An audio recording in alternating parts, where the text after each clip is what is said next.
Tonight, our story is called Saving the Best for Last.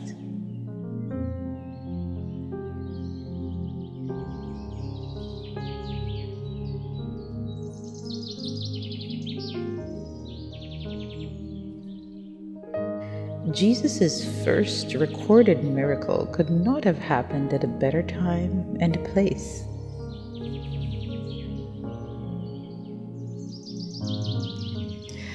The guests had already gathered and they eagerly awaited the feast. There were more than a few of them who ensured they were hungry enough that day so they could eat as much as they could handle. After all, what could be better than a wedding feast?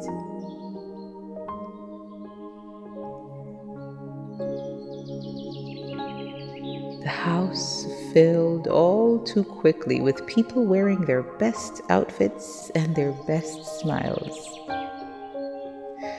The wealthier among them ensured they were fashionably late so everyone could watch them park their fancy ox carts and make their grand entrance into the house.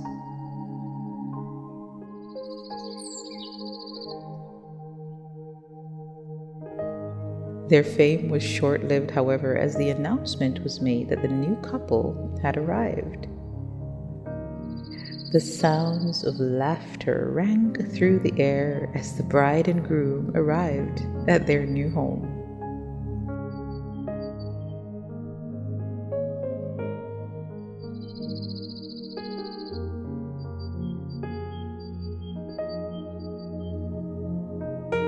The bride blushed as everyone complimented her about her beauty, her gown, and, well, her fortune. You see, she had married into a well-to-do family. Her father's gift paled in comparison to what she was about to have at her disposal. For now, though, her only concern was to ensure that all her guests were well fed and the wine was sufficient.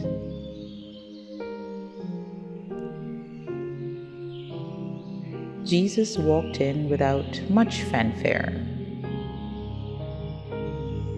He and a few of his disciples had taken the long journey to Nazareth and then had walked the 6 miles or so from the lake to the small village of Cana.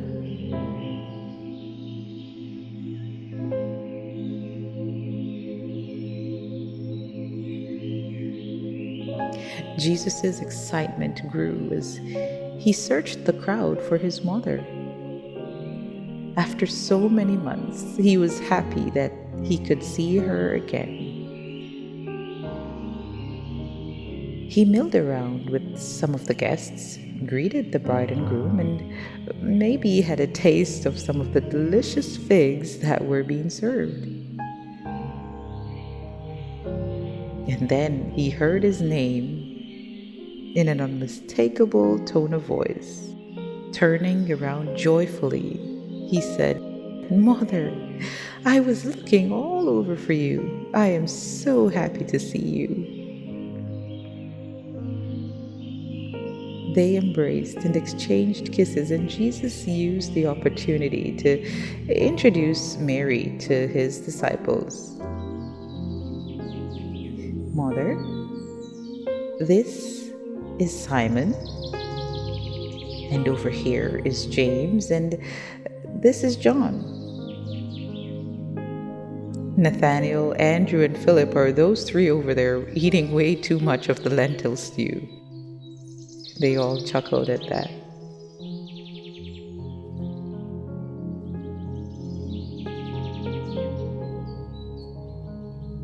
Mary looked Jesus over and couldn't help but notice how much he has matured since he left their home. "Son, have you been taking care of yourself? Do you eat well? How are your feet? Do you need new sandals?" She half asked, half scolded, as a typical mother would. But before Jesus could answer, Mary teased, "Mom, I must be about my Father's business." They both laughed. But Mary did not laugh the first time he said it. As much as she knew he had to be, disappearing after a trip to Jerusalem when you're only 12 years old is no laughing matter for a mother, not even if she knew he was the Son of God.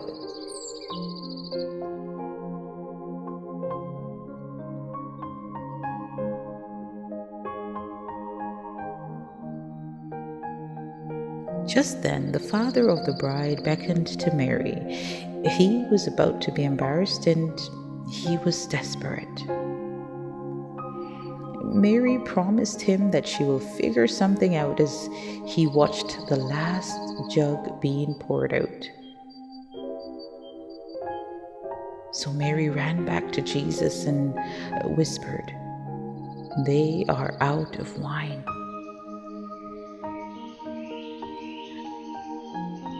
But Jesus knew it was not yet time for him to reveal his power to work miracles in this part of the country. "Mother, why are you involving me? My hour has not yet come," Jesus replied. But mothers always know best. And so, without acknowledging Jesus, Mary turned to the servants and said, "Do whatever he tells you." And with that, she walked away, and Jesus remembered the little verse she had taught him at the tender age of 5. "Children, obey your parents in the Lord, for this is right."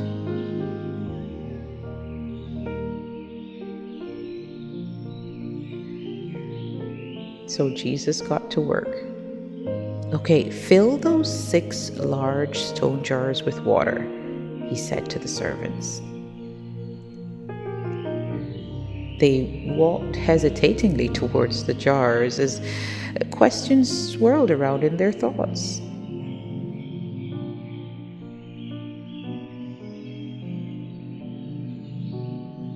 Why would he need water when it's wine that we need? Who makes wine from water alone? Where are the grapes?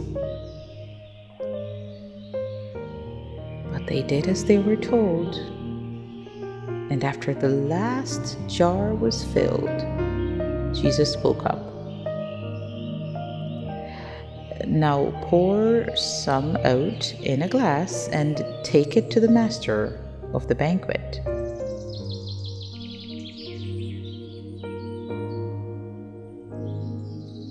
The master of the banquet tasted the water turned wine, but he did not know where it had come from.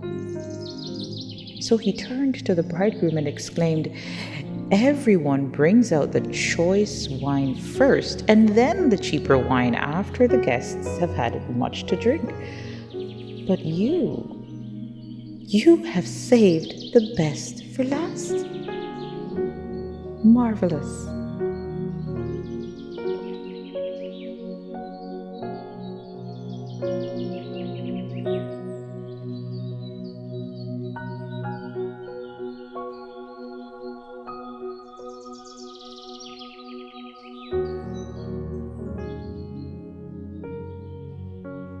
As the wine glasses were passed around, everyone marveled at the quality of the wine.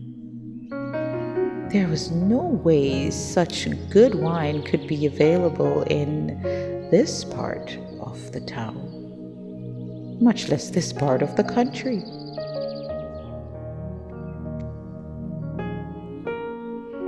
Such a miracle could not stay a secret for too long, however, so the people who had spread the gossip that the master of the banquet was probably the wealthiest man around were now dumbstruck as they witnessed the water being poured out of the jars and instantly changing into wine.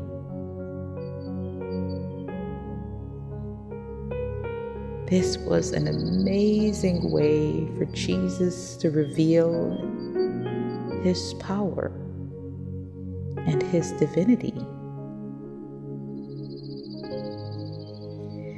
Jesus did this beginning of miracles in Cana of Galilee and manifested forth his glory, and his disciples believed in him.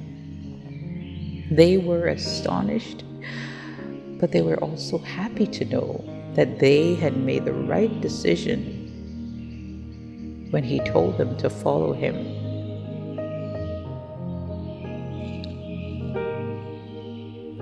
Now I'd like for you to try to put yourself in this story. How would you have felt to see such an amazing miracle?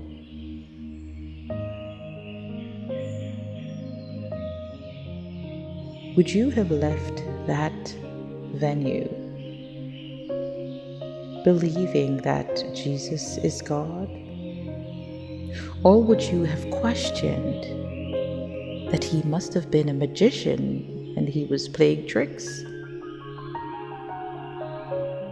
After seeing such a miracle, would you then doubt that there was anything impossible for God? I want to remind you tonight that the same Jesus who turned water into wine is the same Jesus who is ready, willing, and waiting to turn your life around.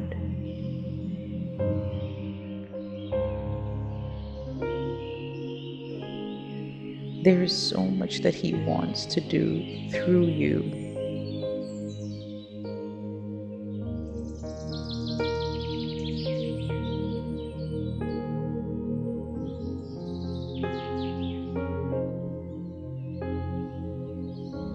And even if you're not feeling as though anything good can come from your life, I want to remind you that Jesus can make great things out of simple things.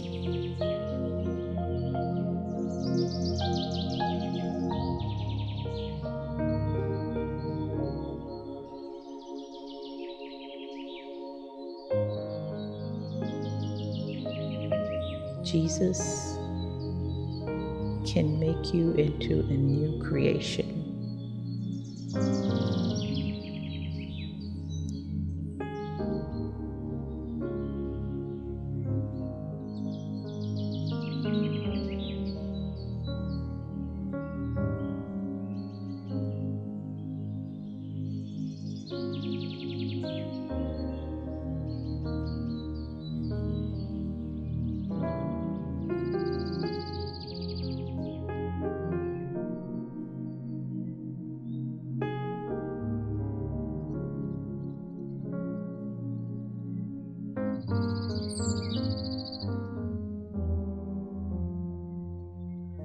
If you surrender your life to him, your life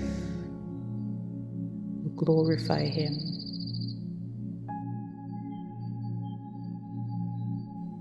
Allow him to change your water into wine.